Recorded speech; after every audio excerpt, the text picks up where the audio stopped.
got ourselves a pretty nice day overall, and the night's going to be shaping up to be at least mainly quiet. Partly cloudy, maybe even mostly cloudy in a couple of locations. Low temperatures will fall into the 20s again, with a few pockets of upper teens out in northeastern portions of the region. And as we go into your day on Tuesday, another round of 40s, a little more cloud cover by day, but then we watch the midweek outlook pretty carefully.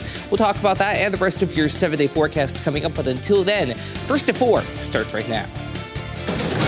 Live from KELOLAND Media Group. KELOLAND News, first at 4. Enjoying winter sports despite a lack of snow. How people up in St. Paul made the best of a warm winter. Plus, receiving a $500 award from Levo Credit Union, why this teacher was nominated for the recognition. And getting ahead of the Valentine's Day holiday, why you should get a dinner reservation sooner rather than later.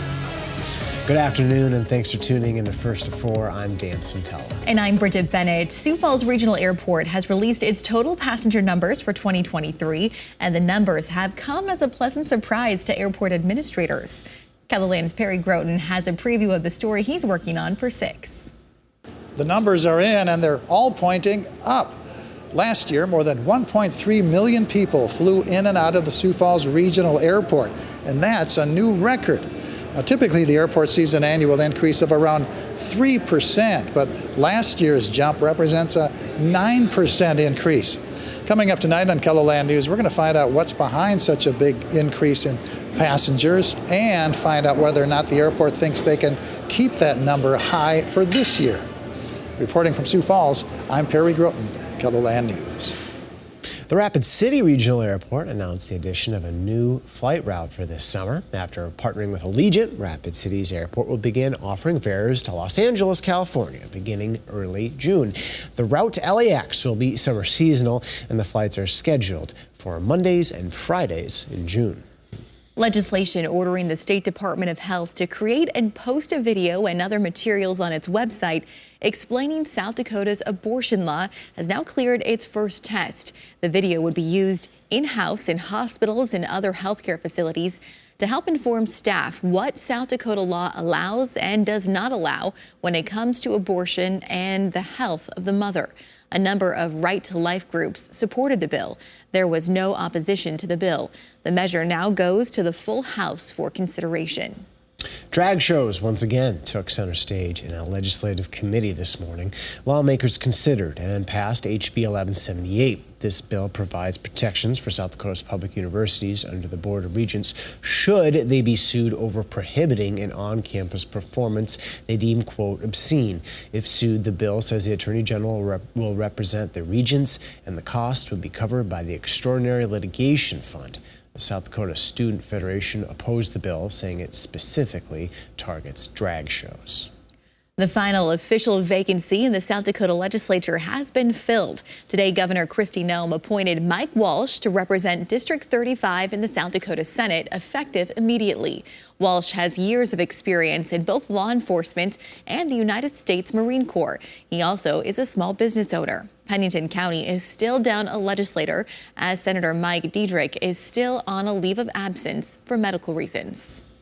Well, Bridget, you ready for some snow this week? You know what? I think my kiddos are very ready for snow, okay. Although some of them said it already feels like summer. And Adam, it kind of does looking out there, right? Yeah, it's basically as if we skipped winter almost altogether and went right to a bare minimum spring. We've been seeing average high temperatures over the last about week to 2 weeks that are more akin to what we get in April, not necessarily in February, let alone March for that matter. But at least it's been pretty nice to be outside. Can't complain with a view like what we have along the waters at Lake Madison, which are thawing out more and more, and quite frankly, barring a miracle of decent proportions, I don't think we're going to really see that ice recover to a significant extent. That's not to say we're not going to have below freezing temperatures at times. We will, but it's mainly going to be by night. Meanwhile, take a look at this view from our camera downtown. It was a beautiful day to get outside. 47 at the airport, a little breezy though, northwest wind at 14 miles per hour,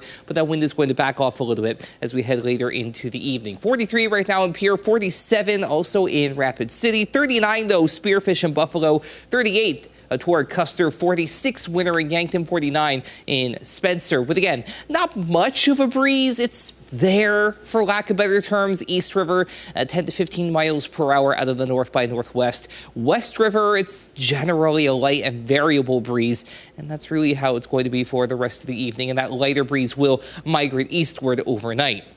We had a couple of little isolated rain showers earlier this afternoon. Not all of this made its way to ground level up towards, say, Bison and portions of Perkins County, rather.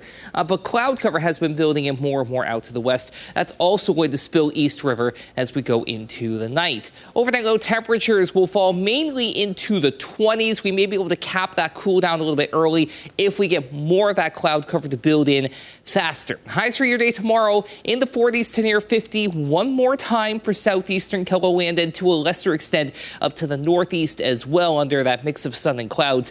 To the west, we do start to see some of that cooler air build in. Low 40s and pockets of 30s toward the higher elevations of the hills, but the farther south and east you go, we're still in the 40s and even a couple of low 50s out there. We do have that potential for snow to talk about. We'll have updates on that and your forecast as we head through the hour. Thank you, Adam. The recent record-breaking winter warmth in Minnesota did not stop hundreds from enjoying some of the only snow you'll find in St. Paul.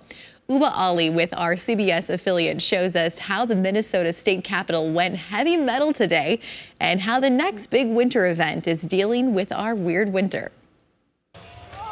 Oh, scary. On the steps of the Capitol, Switch back to 70. There was a different agenda on the docket as hundreds of people watched top street snowboarders fly high for the Red Bull Heavy Metal Snowboarding Competition. Feels like winter, finally. This is so much fun for us. After months of canceled winter activities, Oh, it's been tough. from poor ice conditions to melting ice castles. So what has this winter been like for you? Boring, because there's no snow. It's safe to say Minnesotans like Annika Kephart are looking for one thing. We're hoping it starts to snow soon. But since it's not falling from the sky, there's just not snow, and then you pull up to this event and we got all this snow. Who knows where it's from, you know? Event organizers are getting creative, hauling in snow from Buck Hill to ensure the competition wasn't canceled. An answered prayer for Ben Mertz and his buddies. I think this event is what made me a Minnesotan. This pushed me over the edge. That excitement continues as a world-class ski event gets underway at Theo Worth Regional Park. Saturday, crews were hard at work maintaining what little man-made snow they have left before the Low Pit Cup. They're hoping our warm winter doesn't leave another event feeling the heat to cancel. Uba Ali, WCCO News. Last year, too much snow. This year, not enough. All the world's best cross-country skiers will hit the trails for the Low Pit Cup. That's starting next week. Sheriff's deputies in McLean County, North Dakota, have a new tool they can use when they're trying to stop a vehicle during a high-speed pursuit, the grappler bumper. The contraption is attached to the front of a law enforcement vehicle. When law enforcement drives behind the individual they're pursuing, they drop the straps down and scoop it around the back tire. Now, this effectively demobilizes the individual with minimal damage inflicted to the vehicle or person. Since 2014, Levo Credit Union has awarded hundreds of teachers with thousands of dollars as part of their Adopt a Classroom program. Today, a teacher at Roosevelt High School was awarded $500 as part of that program. Luke Comby has worked as an economics teacher and director of debate for the last 10 years.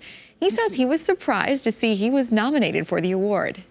It was a complete surprise. I had no idea that he was doing it. At first I thought it was a scam, because normally when you get an email that says you got $500 coming your way, it's a scam.